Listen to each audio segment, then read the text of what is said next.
Hi guys, I thought I'd show you some of the more mundane things I do to earn a living. Today I'm making pouring jugs. Now all this stuff comes to me as is, all rolled up. It's basically all laser cut, comes in a sheet with these bits cut out. Then what we do is fold over the top edge like that and then stick it through a set of hand rolls, roll it into a cylinder. These come as laser cut discs, and again we've got a press tool for a power press. Pushes them through, just puts that nice little lip on, and they go in the bottom.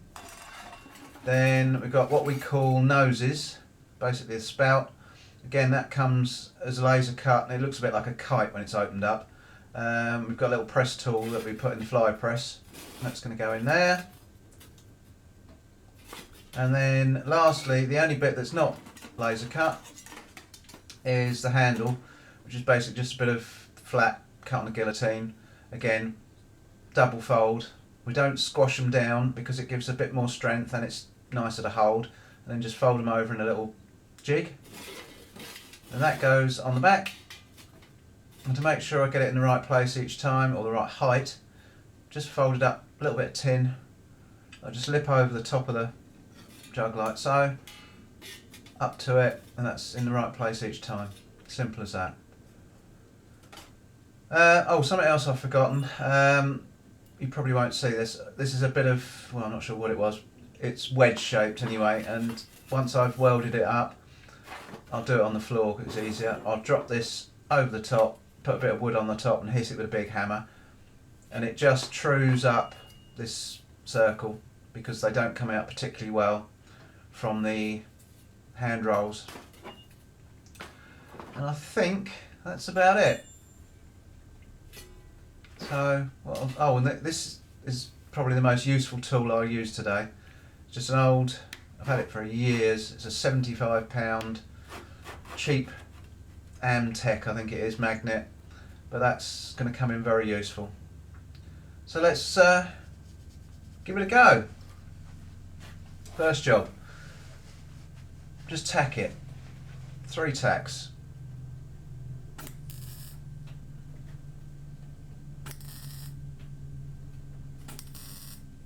That's that done.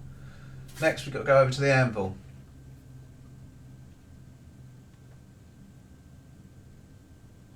And what we're going to do here is just flatten out the 2 flanges at the top, just there and there, and then just make sure the seam is sort of level, lying level.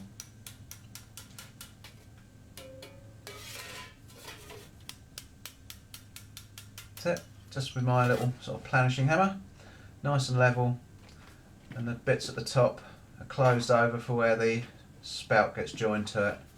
Just makes welding much easier. Alright, so we've done that, so in goes the base.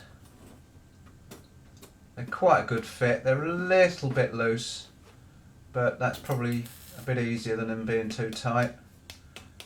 Just try and get it level all the way around. Again, 3 tacks. This one's a little bit looser and down a bit, so I just use my pliers, pull it up, close it up,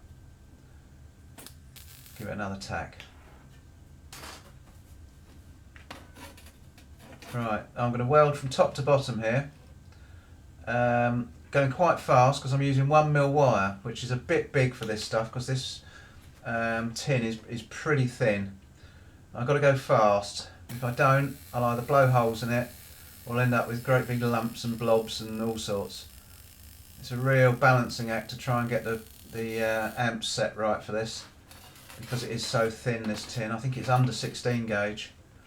I don't think it's quite 20, but it's getting that way. I can usually do this if I'm working well, I can do it in 3 runs. But I think by looking at this, I'm going to be taking 4 runs. It's amazing. I know the camera's on and I just can't keep my hand steady. Normally I'd be whizzing around there without even thinking about it. Yeah, 4 runs on this one.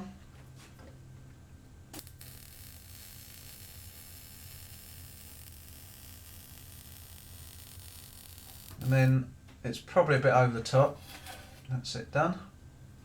But I'm going to be a bit of belt and braces, put 2 little 1/2 inch tacks on the inside, just so that if the outside weld that I've just done should ever wear out on the road or whatever, that it just makes sure that the base doesn't just drop out. So then goes the nose. Now when these were pushed up, it makes them a little bit bent at the bottom, so I just take a little kink out the bottom so they're nice and straight. Hold them up, give them a tack. Little tack each side.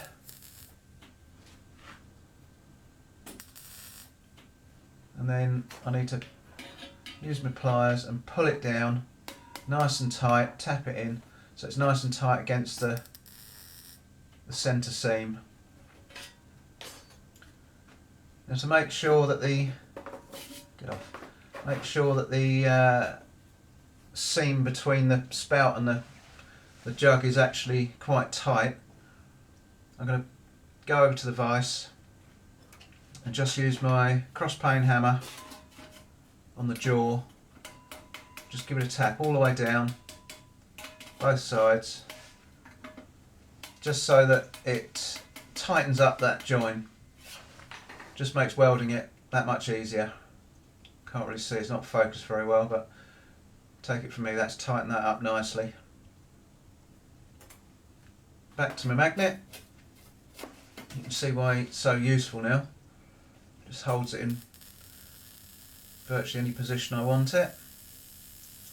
Quick run down both sides.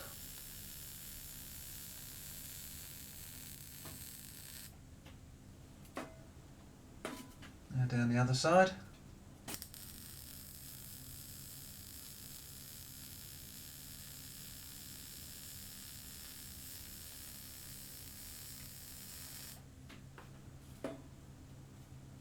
That's the spout done. So now what I've got to do is the seam. So I'm just going to quickly take off the tacks.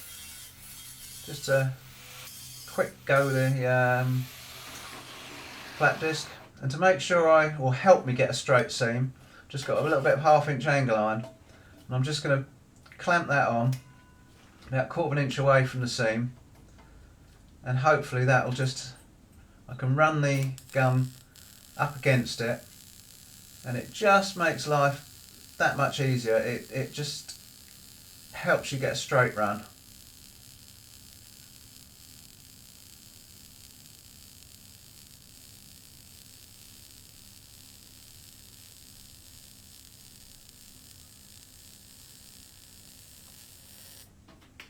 There we are, that's the seam done.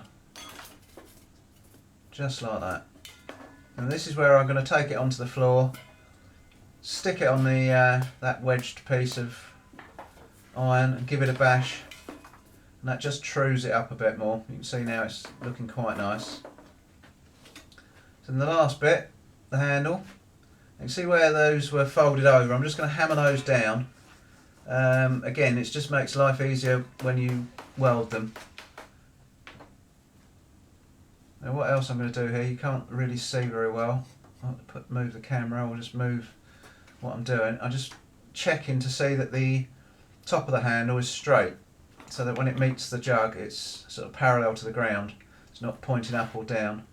Of course now I can't find my little jig that I showed you earlier. Don't know where that's gone. Typical. I've had it all day. Now I can't find it. There we go, found it. Just drop that on there. It's all by eye, this next bit. Just sort of eye up the spout. Put that up so it's at the right height. Give it a tack. And check it all by eye. Make sure it's in line with the spout, not twisted. Give it a little jiggle if it is. Second tack. Keep the top piece right. Back on the magnet. Move the bottom of the handle around again so that it's straight up and down, not twisted.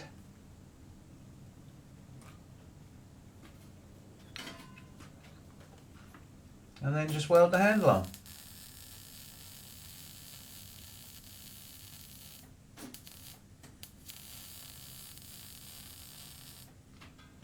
Do on the inside of the top bit,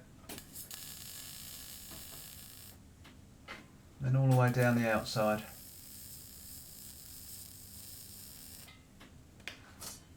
And that's it. Another jug is created.